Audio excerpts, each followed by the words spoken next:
മക്കളെ, നാളത്തെ പരീക്ഷയിൽ ഞാൻ ഈ വീഡിയോയിൽ പറയാൻ പോകുന്ന 3 ചാപ്റ്റേഴ്സ് നിങ്ങൾ ഫോക്കസ് ചെയ്ത് പഠിച്ചാൽ നാളത്തെ പരീക്ഷയിൽ 40-ൽ 39 മാർക്ക് നിങ്ങൾക്ക് ഈസിയായിട്ട് നേടിയെടുക്കാം. നമ്മൾ കഴിഞ്ഞ വർഷത്തെ ക്രിസ്മസ് എക്സാമിൻ്റെ വെയിറ്റേജ് നോക്കിയാൽ ഏതാണ്ട് ഇതുപോലെ ആയിരിക്കും ഉണ്ടാവുക.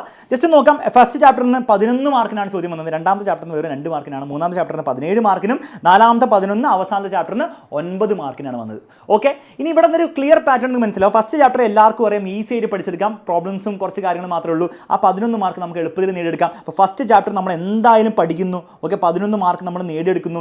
എവിടുന്ന് പഠിക്കും? ഇന്ന് വൈകുന്നേരത്തെ ലൈവിൽ നമ്മൾ പഠിപ്പിക്കുന്നതായിരിക്കും. കൂടാതെ നാളെ രാവിലത്തെ മോർണിംഗ് ബൂസ്റ്ററിൽ നമ്മൾ ഫുൾ റിവിഷൻ ചെയ്യുന്നതായിരിക്കും. അപ്പോൾ അവിടെ നമുക്ക് അടിപൊളിയായിട്ട് പഠിച്ച് ആ 11 മാർക്ക് ഉറപ്പിക്കാം. സെക്കൻഡ് ചാപ്റ്റർ കുറേ കഷ്ടപ്പെട്ട് പഠിക്കണമെന്നില്ല. അപ്പോൾ ഓൾറെഡി നിങ്ങൾക്ക് ഈ ചാപ്റ്റർ നിങ്ങൾ പഠിച്ച് വെച്ചിട്ടുണ്ടെങ്കിൽ നിങ്ങൾ പഠിച്ചോളൂ. നിങ്ങൾ വീണ്ടും പഠിക്കാൻ തുടങ്ങുകയാണെങ്കിൽ അത് പഠിക്കണമെന്നില്ല. കാരണം മാക്സിമം പോയാൽ 3-4 മാർക്കിനെ വരുള്ളൂ. കഴിഞ്ഞ വർഷം 2 മാർക്കിനെ വന്നുള്ളൂ. അപ്പോൾ അത് നിങ്ങൾ വേർത്തല്ല പഠിക്കുന്നത്. ഓക്കെ, അപ്പോൾ അത് നമ്മൾ വിടുന്നു. ഇലക്ട്രോമാഗ്നറ്റിക് ഇൻഡക്ഷൻ നമ്മൾ പഠിച്ചു കഴിഞ്ഞാൽ ഒബ്വിയസ്ലി 17 മാർക്ക് കിട്ടും. അത് നമ്മൾ ഫുള്ളായിട്ട് പഠിക്കണം. അത് പഠിക്കുമ്പോൾ ഫുള്ളായിട്ട് പഠിച്ചു കഴിഞ്ഞാൽ 17 മാർക്ക് ഉറപ്പാണ്. അവിടെ ഇവിടെയൊക്കെ ഇങ്ങനെ ചുരണ്ടി വെക്കുമ്പോഴാണ് ഈ മാർക്ക് കുറയുന്നത്. ഓക്കെ, അപ്പോൾ 17 മാർക്ക് നമ്മൾ എന്തായാലും നേടിയെടുക്കും. ഇന്ന് വൈകുന്നേരത്തെ ഷുവർ ക്വസ്റ്റൻ ലൈവിലും നാളെ മോർണിംഗ് ബൂസ്റ്ററിലും നമ്മൾ ചെയ്യുന്നതോടെ, നമ്മൾ ആ 2 ലൈവ് നിങ്ങൾ അറ്റൻഡ് ചെയ്യുന്നതോടെ നിങ്ങൾക്ക് സെറ്റാണ്. അതിൽ കൂടുതൽ നിങ്ങളൊന്നും ചെയ്യേണ്ട ആവശ്യമില്ല. പിന്നെ റിഫ്ലക്ഷൻ ഓഫ് ലൈറ്റ് ഈസി ചാപ്റ്ററാണ്. കമ്പാരിറ്റീവ്ലി റിഫ്രാക്ഷൻ ഭയങ്കര ഡിഫിക്കൽട്ട് ചാപ്റ്ററാണ്. അപ്പോൾ റിഫ്ലക്ഷൻ ഓഫ് ലൈറ്റ് എന്തായാലും 11 മാർക്ക് കിട്ടും. എന്തിനാ വെറുതെ കഷ്ടപ്പെട്ടുള്ള ചാപ്റ്റർ വെറുതെ ഓവർ പഠിക്കാൻ പോകുന്നത്? അപ്പോൾ ഈ ചാപ്റ്ററും കൂടി നമ്മൾ ഡീറ്റെയിൽ ആയിട്ട് പഠിക്കുന്നു, നന്നായിട്ട് പഠിക്കുന്നു. ഇതിൽ എല്ലാ പ്രോബ്ലം, മിറർ ഫോർമുലയിൽ നിന്നുള്ള problems, multiple reflection problems, laws of reflection എല്ലാം വൃത്തിക്ക് പഠിച്ചു കഴിഞ്ഞാൽ ആ 11 മാർക്കും കിട്ടും. ഒന്ന് ആഡ് ചെയ്ത് നോക്കിയാൽ നിങ്ങൾക്ക് കിട്ടും. 11 വരുന്നു 22, പിന്നെ 17 കൂടി ചേർത്താൽ 39 മാർക്ക് ഇന്ന് മാത്രമേ.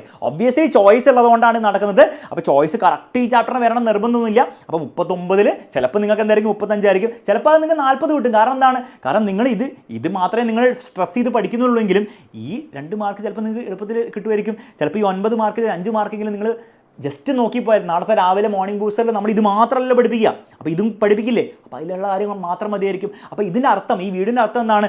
ഈ 3 ചാപ്റ്റർ നിങ്ങൾ പഠിക്കാവൂ എന്നല്ല.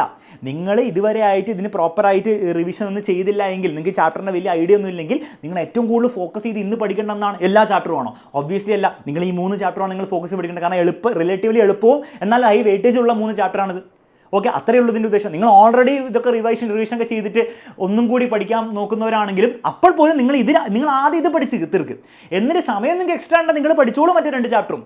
നിങ്ങൾ ഒന്നുകൂടി റിവൈസ് ചെയ്തോളൂ. ആ റിവിഷൻ ഞാനും ചെയ്തു തരും. നാളെ രാവിലെ മോർണിംഗ് ബൂസ്റ്റർ ലൈവിൽ നമ്മൾ എന്ത് ചെയ്യും? നമ്മൾ ഫുൾ ചാപ്റ്റർ റിവിഷൻ ചെയ്യും. പക്ഷേ ഞാൻ പറയുന്നത് ഈ 3 ചാപ്റ്ററാണ് നിങ്ങൾ ഫോക്കസ് ചെയ്യേണ്ടത്. കാരണം ഈസിയും എന്നാൽ മാർക്ക് എളുപ്പത്തിൽ കിട്ടാവുന്ന 3 ചാപ്റ്ററാണത്. ഓക്കെ, ആ ഒരു ഐഡിയയിൽ മനസ്സിലായെന്ന് വിചാരിക്കുന്നു. മനസ്സിലായെങ്കിൽ തീർച്ചയായും കമൻറ്റ് ബോക്സിൽ കമൻറ്റ് ചെയ്യുക. പഠിക്കാൻ വേണ്ടി വൈകുന്നേരം 2 ലൈവ് ആയിരിക്കും ഉണ്ടാവുക. ഇന്ന് വൈകുന്നേരം ഒരു ലൈവ്, നാളെ രാവിലെ ഒരു ലൈവ് ആയിരിക്കും. അതിന് എല്ലാവരും വരണം. ഫ്രണ്ട്സിനൊക്കെ ഷെയർ ചെയ്തിട്ട് മാക്സിമം കൂട്ടിക്കൊണ്ട് വരണം എന്ന് മാത്രമേ പറയാനുള്ളൂ. നമുക്ക് അടിച്ച് പൊളിച്ച് പഠിച്ചിട്ട് 40 വാങ്ങിച്ചെടുക്കാം.